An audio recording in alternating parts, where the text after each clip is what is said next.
Hello students, welcome to your computer class. आज हम लोग जितनी भी चीज़ हम लोगों ने पढ़ी है उसको हम लोग प्रैक्टिकली देखेंगे। सबसे पहले हम लोगों ने पढ़ा है सेल रेफरेंस। सेल रेफरेंस का मतलब सेल का रेफरेंस, ठीक है। ये यहाँ पे देखिए, this is the name box.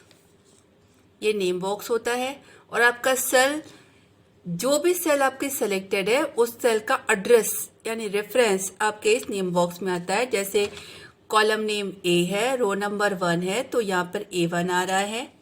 अब मैं सेल का रेफरेंस चेंज करती हूँ। अभी हम लोग यहाँ पे हो गए, कॉलम नेम C है और रो नंबर 3 है, तो यहाँ पर 3C3 आ रहा है।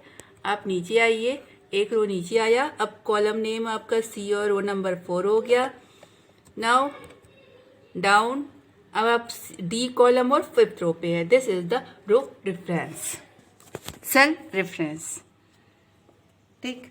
इसके बाद फॉर्मूलाज। फॉर्मूलाज क्या होता है कि जब आप इक्वल करके कोई भी स्टेटमेंट लिखते हैं जिसका कैलकुलेशन करके रिजल्ट आना होता है, वो चीज़ आप फॉर्मूला में लिखते हैं। फॉर्मूला हमेशा आप इक्वल से स्टार्ट करते हैं। देखिए यहाँ पर मैं आपको एक चीज़ दिखाती हूँ। जैसे मान लीजिए आपने कोई भी डेटा लिखा, कोई भी नंबर लिखा या कोई स्ट्रिंग लिखी, तो आपके नेम बॉक्स, आपके सेल की वैल्यू और फॉर्मूला बार की वैल्यू सेम होगी, ठीक है। फॉर्मूला आप लिखते हैं इक्वल साइन से। जैसे आपने लिखा इक्वल टू 12 प्लस 10। नाउ यहाँ पे देखिए, आपने लिखा इक्वल टू 10 प्लस 10। अब अगर आप एंटर दबाएंगे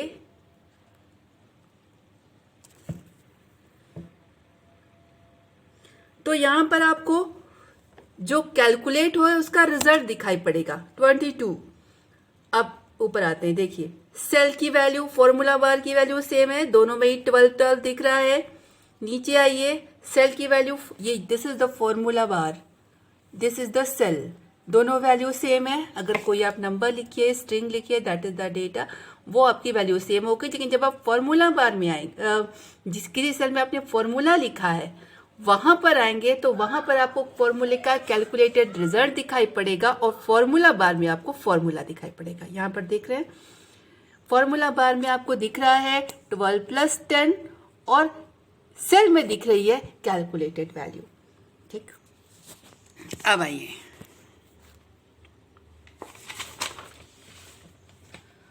फॉर्मूले में आप क्या क्या लिख सकते हैं। फॉर्मूले में आप कोई भी सेल रेफरेंस या फिर सेल का एड्रेस, कांस्टेंट, ये सब कुछ भी लिख सकते हैं। अब मैंने आपको सेल रेफरेंस पढ़ाया था एब्सोल्यूट, रिलेटिव और मिक्स्ड। चलिए मैं आपको एग्जाम्पल लेके दिखाती हूँ, ठीक है। मान लीजिए हम मार्कशीट बना रहे हैं, रुकिए मैं इसको डिलीट करती हूँ। I am making a marksheet. यहाँ पे मैंने लिखा रोल नंबर, यहाँ पे मैंने लिखा नेम, यहाँ पे मैंने लिखा हिंदी का नंबर, यहाँ पे मैंने लिखा इंग्लिश का नंबर और यहाँ पे मैंने लिखा मैथ्स का नंबर, ठीक है। Roll number 1, name anyone, name A, Hindi में उसको 12 नंबर मिले हैं, 45 and 78, right. Now roll number 2, name B, 89, 56, 71. Now come to the formula. That here is the total, TAL. अब यहाँ पर अब फॉर्मूला लिखने हैं। यहाँ पर आपको हिंदी, इंग्लिश और मैथ्स का सम चाहिए, तो आपने लिखा इक्वल टू, हिंदी किस में है, D2 में है, तो आपने लिखा equal to D2 plus E2 plus F2। अब आपने सेल रेफरेंस में कोई भी डॉलर का सिंबल नहीं लगाया है, means this is the relative one. आप लिख कहाँ रहे हैं, G2 में, और ये D2 क्या है, उससे 3 सेल पहले, ठीक है। यानी आपने लिखा कि this is 3 cell before, this is 2 cell before and this is 1 cell before. Enter किया यहाँ पर, तो जो कैलकुलेटेड है वो रिजल्ट आ गया। अब आपको नीचे इन तीनों का सम चाहिए। अब आप देखिए फॉर्मूला क्या है, D2, E2 और F2। अब अगर आप इस फॉर्मूले को कॉपी और पेस्ट करें, यहाँ पे पहुंचे, राइट क्लिक किया, कॉपी किया, कॉपी।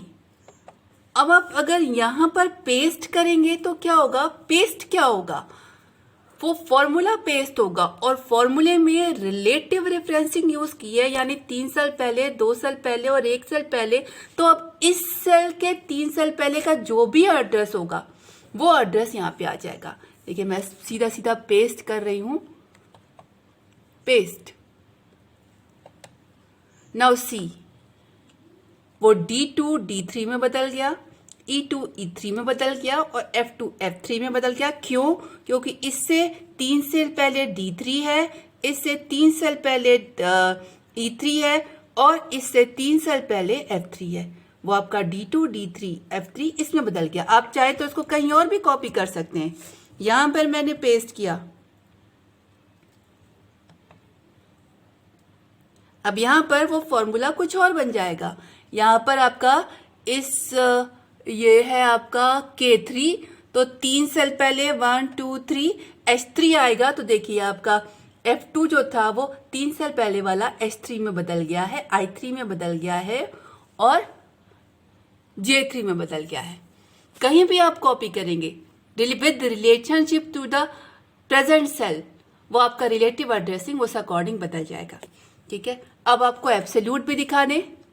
जैसे मान लीजिए ये है, यहाँ पर आपने लिखा कोई भी, मान लीजिए आपने लिखा 2 या 3 है तो 3, ठीक है। This cell is the D7, ठीक है। अब आपने यहां पर लिखा equal to G2 divided by dollar D $7, $7। This is the absolute referencing, ठीक है। एंटर किया। अब आप इसको अगर कॉपी पेस्ट करेंगे तो G2 तो रिलेटिव है, वो with relationship to the current position change होगा, लेकिन $D $7 एज इट इज रहेगा। मैं आपको कॉपी पेस्ट करके दिखाती हूँ। कॉपी किया। अब मैं अगर इसको यहाँ पे पेस्ट कर रही हूँ तो जो आपका फॉर्मूला था, पेस्ट किया, आपका D क्या था, ये G2 G3 में बदल गया है, लेकिन D7 एज इट इज है। That is the absolute one, ठीक है। अब आते हैं, हम लोग ने जो एरर पढ़ी थी, एरर, ठीक, पहली वाली error, that is the hash.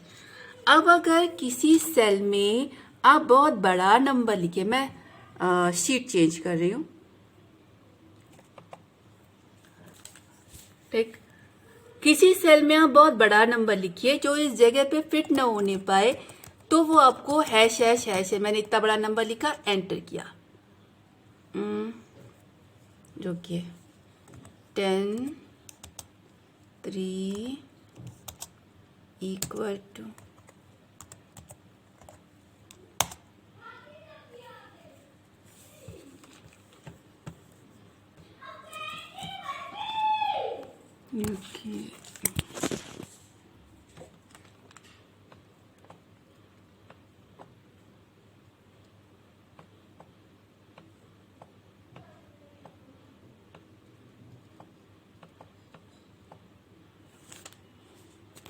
ये देखिए यहां पर आपको थोड़ा क्लियर हो जाए,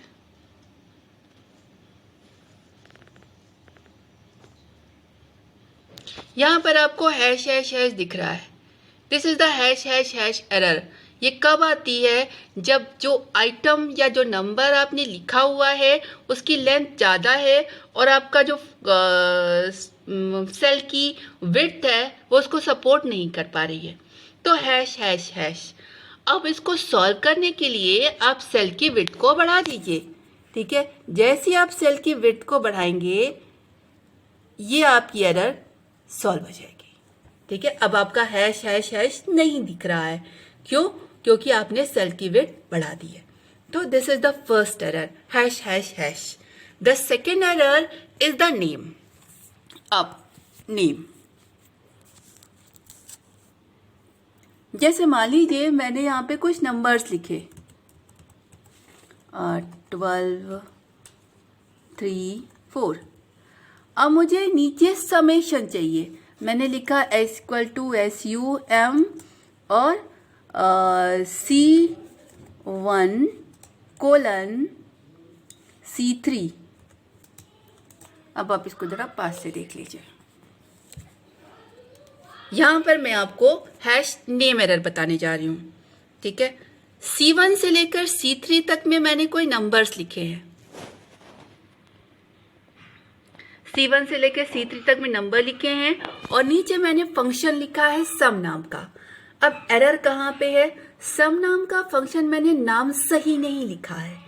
अगर मैं सम लिखूंगी तो ये सम नाम फंक्शन एक्सेल के पास है, वो समेशन कर देगा, लेकिन मैंने SU लिखा है, सम नहीं लिखा है, मतलब ये नाम एक्सेल के पास नहीं है, तो ये यहाँ पर नेम एरर देगा। देखा, this is the name error. Name error means the SU name is not found. उसे SU नाम का कोई नाम या कोई फंक्शन का नाम या किसी रेफरेंस का नाम उसे नाम नहीं मिला, तो यहाँ पे वो नेम एरर दे रहा है।